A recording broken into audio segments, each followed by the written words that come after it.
National Analyst shuts down Caitlin Clark versus Juju Watkins debate with one powerful reason. Basketball debates are as inevitable as buzzer beaters. Fans love a good comparison. Jordan versus Lebron, Bird versus Magic, and now Caitlin Clark versus Juju Watkins. But while the basketball world argues, one national analyst has decided to put an end to the debate with one powerful reason. And if you look at the numbers, it's hard to argue against her. Anytime Juju has a great game, people on one side are saying, "Oh, Juju is so much better than Caitlin. Look, she's actually the Michael Jordan of women's basketball. It's not Caitlin," Rachael Demita said on a recent episode of her podcast. And then people on the other side, anytime they see Juju have a good game, they want to pull up anytime Caitlin has had a great game. It has gotten absurd, and I'm so sick of it because I don't think any of it is productive to any of these players. And she has a point. Clark and Watkins aren't just different players. They play entirely different styles of basketball. Clark, known for her deep three-point shooting, changed the game with her long-range accuracy. She made 207 threes on 560 attempts, 36%, in her sophomore season, compared to Watkins' 127 threes on 390 attempts, 32.6%. Clark also amassed 471 assists in her first 2 years at Iowa, nearly doubling Watkins' current total of 219. But Watkins holds the rebounding edge, collecting 457 boards to Clark's 433.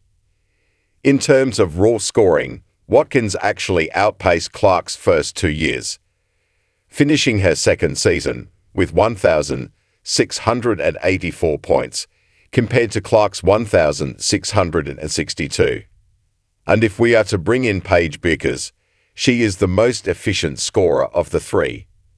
She shot an astonishing 52.4% from the field in her freshman year, with a three-point percentage of 46.4%. What truly sets Bueckers apart is her ability to protect the ball.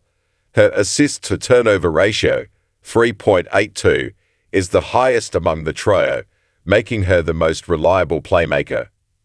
The funny thing about all of this is Paige Bueckers, Juju Watkins, and Caitlin Clark have three completely different styles of games, Demita added.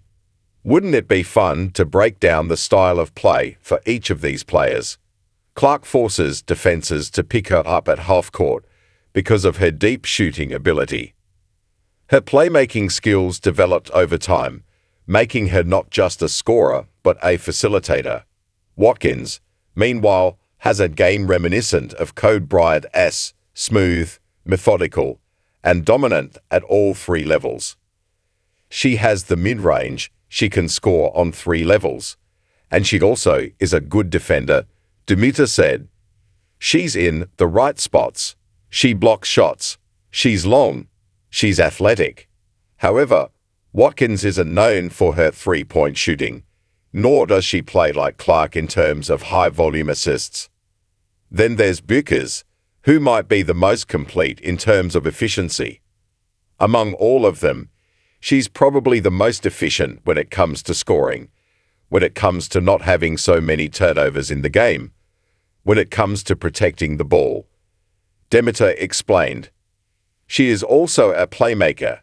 Paige can score on every level, but I think one thing with Paige, she's so shifty when she goes to the basket, and she will get a bucket. The bottom line, there is no single best player among them, just three incredibly different and equally valuable talents. As Demita put it, we have players like Paige Bueckers and Juju Watkins who are making names for themselves. I don't want their name, their legacy, and I don't think they want it either, to just be based on comparisons to another player. Demita's point is clear. These players deserve to be recognized for their unique impact, not just in comparison to one another. But while the debate over who's best rages on, another conversation has emerged. One about visibility. The visibility shift. How Juju Watkins' rise differs from Caitlin Clark's early years. One of my readers recently challenged a common narrative in a recent article of mine regarding Juju getting lesser coverage compared to Clark.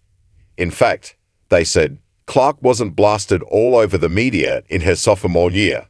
I didn't really hear much about her until midway through her junior season. Meanwhile, Juju is getting national attention far earlier. You have to credit Clark for elevating the visibility of women's basketball, which has, in turn, given Juju a broader platform. Let's not forget, Juju plays the majority of her games in Pacific time zone. Now that she is playing in the B1G, her exposure is coast to coast, something Clark didn't have. That got me thinking. So, I ran a Google Trends search on Caitlin Clark, and the results backed it up. Clark's media attention didn't truly explode until the March Madness of 2023, when she led Iowa to the national championship game. The next big spike, March Madness 2024, when she did it again. Watkins, on the other hand, has been in the national spotlight since day one. Even before she stepped onto a college court, she was on the cover of Sports Illustrated as the 2020 Sports Kid of the Year. She's not just a rising star, she's a marketing powerhouse. She's landed major deals with Nike, Gatorade, AT&T, and United Airlines. She's got a Funko Pop figure. She appeared in a Nike Super Bowl ad with Lebron James, and in December, she was front and center in a primetime USC-UConn showdown against Paige Bueckers, complete with an NFL lead-in and massive ratings. The numbers don't lie. Clark paved the way, no doubt.